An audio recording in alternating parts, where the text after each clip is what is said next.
If we can, Madame Raisa, suppose we sort of take a trip if we may. Fine. Be happy to go back with my memories. It's going back many now. years back. I was thinking about yourself first as a little girl and singing. The idea of singing. Singing. Well, in Bialystok, Poland, it was then under Russian government. Always, since I can remember, I always sang. I would run after all the organ grinders in Bialystok, sing, with my full voice all over the place there. And in the woods, I would go out and sing. And in the woods, I liked to hear my voice from a very distance. Echo back. The echo. And my friends, girlfriends, would come with me and they would yell to me, Raisa, sing, sing. And there I was born and there I was raised until the age of 14 when I emigrated to Italy with my cousins. This was to study? To study. To study. Well, but I couldn't study. I started at the age of 14 to study in Naples at the Conservatorium. And with a great teacher then, Barbara Marchisio, who in her time she was in the time of Patti. She was a great singer. There were two sisters, Barbara and Carlotta. And this Barbara Marchisio was my teacher, who knew Maestro Campanini. She was always speaking about me, and she said, one day when Raisa will be ready, I want you to hear her. Well, I remember when I went there, and I made the audition for him in Milano. He was on his way to America, and he was sitting there in front of a big wardrobe, with 3 mirrors. And I, with the tail of my eye, I could see the impression when I started to sing. And what did I start with? Casta Diva. Normal. One of the most difficult things to sing. Then I sang Patria Mia for him, and he said, that's enough. I said, that's enough. But I said, Maestro, would you hear me in another aria? I want to sing for you, which I love, the basketball, Ecco l'orrido campo. So I sang that, and of course I wasn't full age, so we just shook hands, and he said, I engage you for America, for Chicago. And you're staying here, prepare the repertoire that I'm giving you to study for Parma. The first opera of Verdi, Umberto Conte di San Bonifacio, he said, you study this, you study basketball, you study Aida. And it was understood that when he came back from America, I would make my debut at Verdi Centenary. That was September 1913. As you know, Verdi was born in 1813. And I made my debut in the first opera of Verdi. But I was young. I didn't realize how important it was to sing in front of such a difficult public. I was home. Madame Campanini said, well, I'll come tonight before the opera starts. I'll be around 7 o'clock. There it starts at 9. And I'll make you up, and I want to be in the dressing room with you. So I was sitting in my home, and they told me that eggs are very good for the voice, beaten eggs with sugar and masala wine. So I didn't realize how the time went. I was sitting there and beating the 2 eggs with marsala wine and powdered sugar, and I was looking forward to go to the dressing room of the theater. All of a sudden, I realized it was about, 7:30, 7:45. Madame Campanini went to the dressing room, and she didn't find me, so she came as quick as she could to my home, and there I was quietly, so no sense of responsibility. She waited. I had those 2 eggs, and we went to the dressing room. She made me up, and I was ready. I could hardly wait to go out and sing. Well, when I went out, really, I didn't feel that it was my debut. I just went out. I sang very, very not conscious, young and no responsibility, nothing to worry about. I thought, well, I begin. I'll try to do the best I can. After all, they won't kill me. And if they like me, that's all right. If they don't, I try to do my best, that's all. Well, those days, an artist that used to go to America had to be pretty good, So the next day, the papers came out, and they wrote beautiful articles. What a promising young girl we heard last night, and so on and so forth. Well, now she can go and sing in America. That was the compliment. That was the compliment. And, and here I am after all these years. So Campanini brought you to Chicago. You bypassed New York. No, we sang. We used to start our season in Philadelphia. Oh, you traveled for 2 first. years.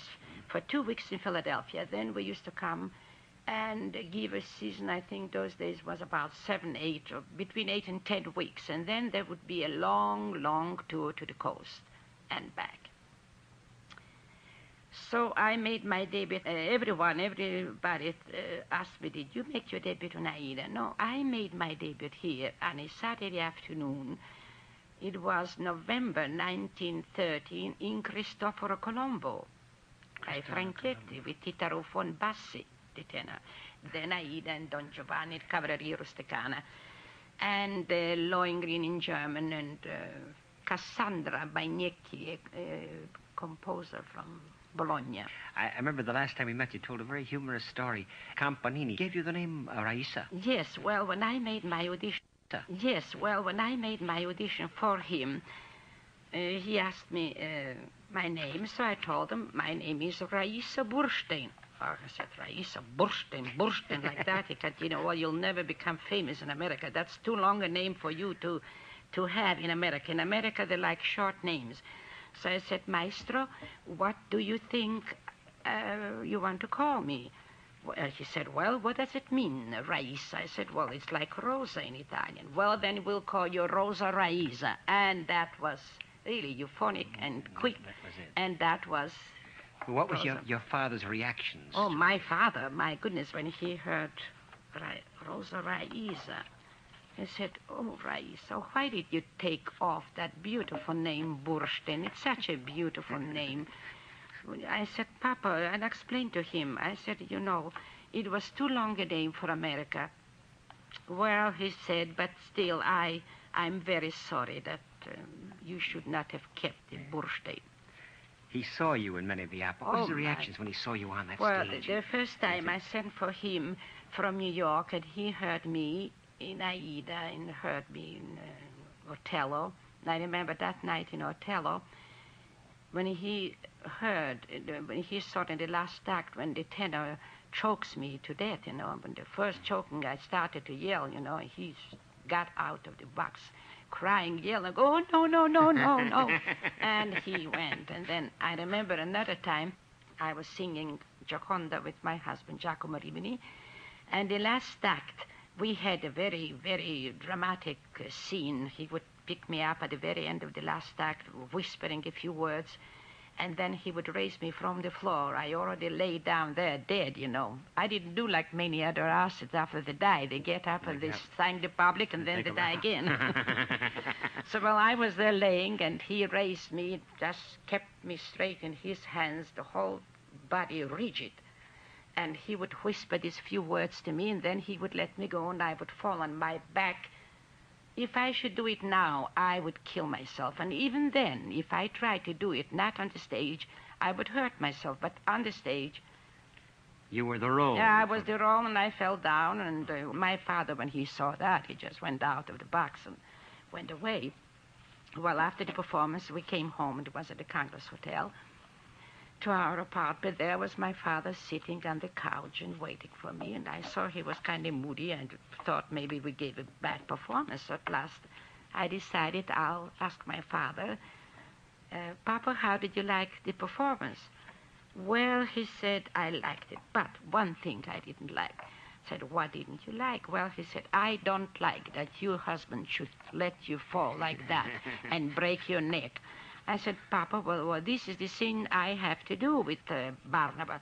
He said, well, I don't care. He's your husband. He should let you drop on the floor. Well, your memories are so alive. You mentioned Caruso earlier. You worked with Caruso Raida, didn't you? Well, I sang right after I finished my first season here in 1914 in the spring.